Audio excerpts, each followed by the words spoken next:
Alors bonjour à tous, bienvenue dans les nouveaux Fendt 900 Vario, ici un modèle de plus de 400 chevaux.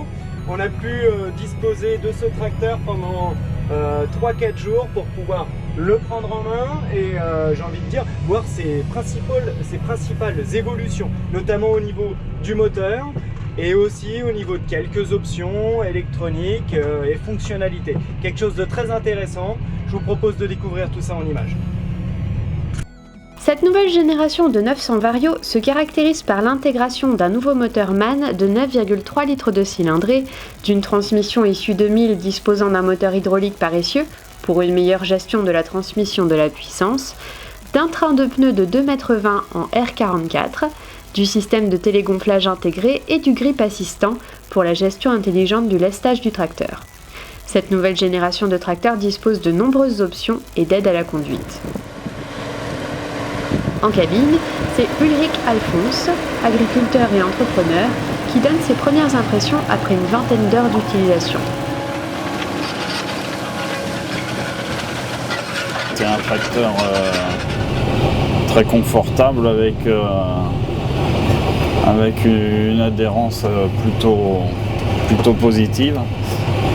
J'ai tracté un top down de chez Waderstadt 4 mètres. Ça demande énormément de traction pour le tirer parce qu'on est dans des terres plutôt assez dures dans notre région et il se comporte très bien par rapport à un autre tracteur, une autre marque. J'utilise beaucoup les chenilles pour tirer ce top down, mais il se comporte très bien à côté des chenilles, pour en résumer.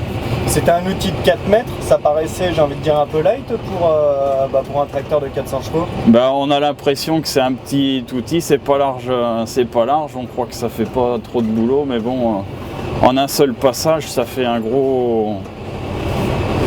Ça décompacte, ça nivelle et ça tasse en même temps, donc ça demande beaucoup de traction. C'est réputé pour être gourmand en traction et en puissance. Donc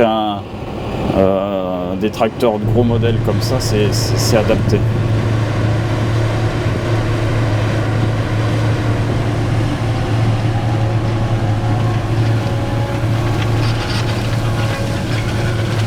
Au bord d'essai, le moteur MAN de 6 cylindres est surprenant. Sa courbe de couple est plate, avec peu de réserve, laissant ainsi le soin à la transmission d'ajuster l'exploitation de la puissance. En Pmax prise de force, le 942 atteint les 393 chevaux pour un régime moteur de 1600 tours minute. Le couple max est obtenu lui à 1370 tours minute pour une valeur de 192 déca-Nm.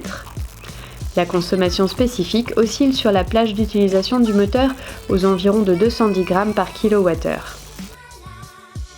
On est assez surpris par son couple, sa puissance à bas régime, ça se comporte très bien alors que ça pourrait faire sourire, mais c'est un bon compromis, ouais, ça gère bien sa puissance. Ouais. En dépassant pas les 1300 tours minute, 1400 au maximum. Pour tirer, il tire bien ses 350-400 chevaux. Là. Se dire, là, il était chargé à l'arrière, il avait ses deux masses d'une tonne dans chaque roue, une masse d'une tonne 8 à l'avant. On aurait pu le lester encore plus, mais c'était pas mal quand même. Hein, il se comportait très bien par rapport à sa charge de poids sur le tracteur. Ça doit faire autour de 16 tonnes comme il était là. On aurait largement pu en mettre d'autres, mais il se comportait déjà très bien. Le tracteur est équipé de moteurs hydrauliques, un sur chaque essieu pour gérer la transmission et le passage de la puissance. Quel regard vous avez eu là-dessus? C'est difficile à ressentir, mais j'ai quand même un ressenti qui fait que ça a l'air de faire quelque chose. Hein. Pour l'adhérence, on voit qu'il rattrape,